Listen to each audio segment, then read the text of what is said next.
नमस्कार मित्रमैत्रिणींनो, आजच्या व्हिडिओमध्ये आपण बघूया दत्त अवतारांचं महत्त्व.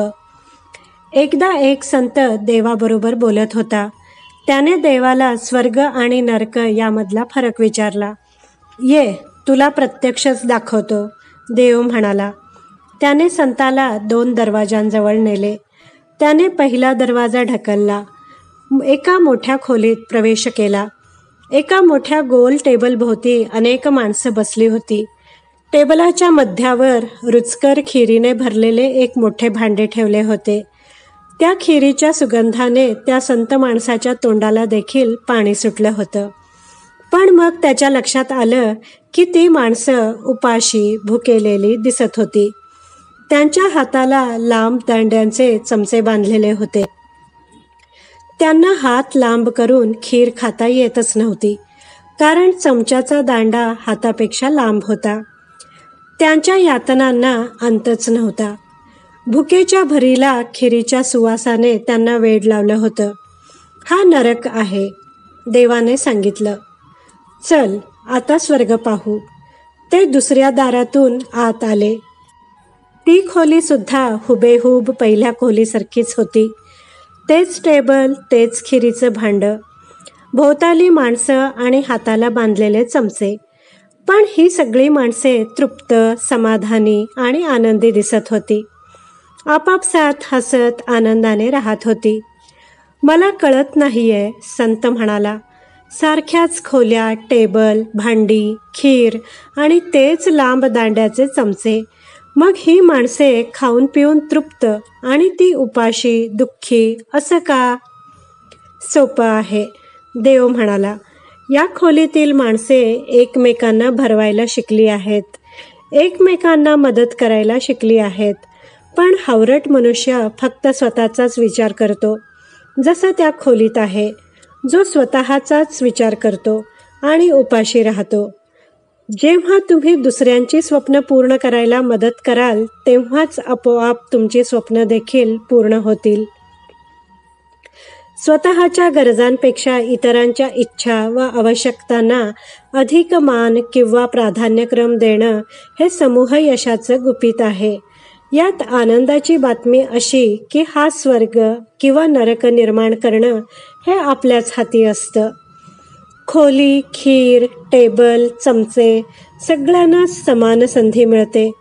सर्वांना मदत करा, मग बघा आपल्या जीवनातील अंतरंग कसे खुलतात ते. आनंदी राहा. दत्त महाराजांचे गुरु श्री दत्त महाराजांनी 24 गुरु केले. त्यांनी प्रत्येकाकडून एक एक गुण घेतला आणि त्यांना गुरु केलं.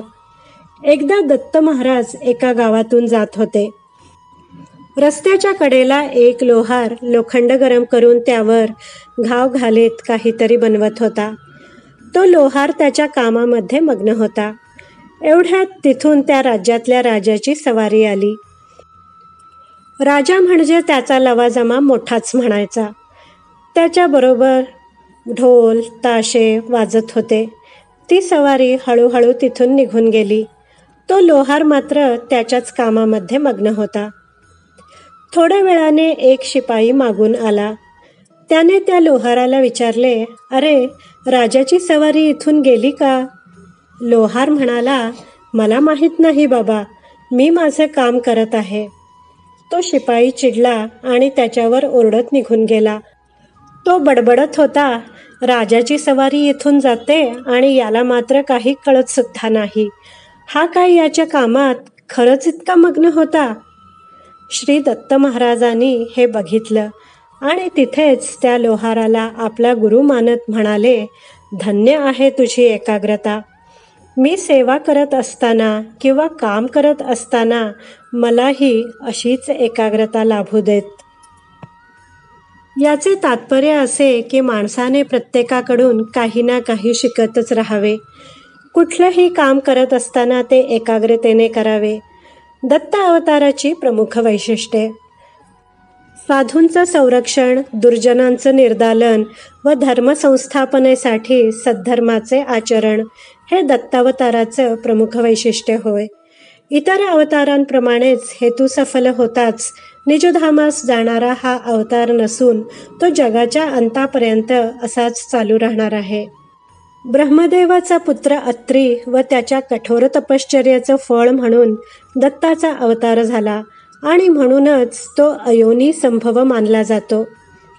या अवतारात ब्रह्मा, विष्णू व महेश यांच्या 3 प्रमुख देवांचे व त्यांच्या परंपरांचे ऐक्य आहे. सृष्टीची उत्पत्ती, स्थिती व लय यासाठी प्रसिद्ध असलेल्या या 3 देवांचं एकरूपत्व म्हणजे हा दत्तप्रभूंचा अवतार होय. दत्तावतार हे ब्राह्मण कुलातील असून सती अनुसूयेच्या पातिव्रत्याच्या प्रभावाने या अवतारास महत्त्व प्राप्त झालं आहे. राम, कृष्ण हे अवतार गृहस्थाश्रमी होते, तर दत्तावतार हा फारच अल्पकाळ गृहस्थाश्रमात राहून नंतर अवधूत अवस्थेतच भ्रमण करणारा आहे.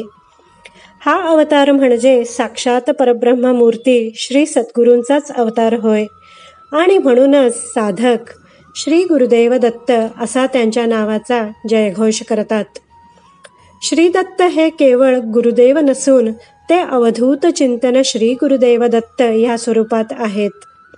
श्री दत्तात्रेयांनी आपल्या भक्तांना विविध वेशात व स्वरूपात म्हणजेच अवधूत, फकीर, मलंग, वाघ इत्यादी दर्शने दिली आहेत.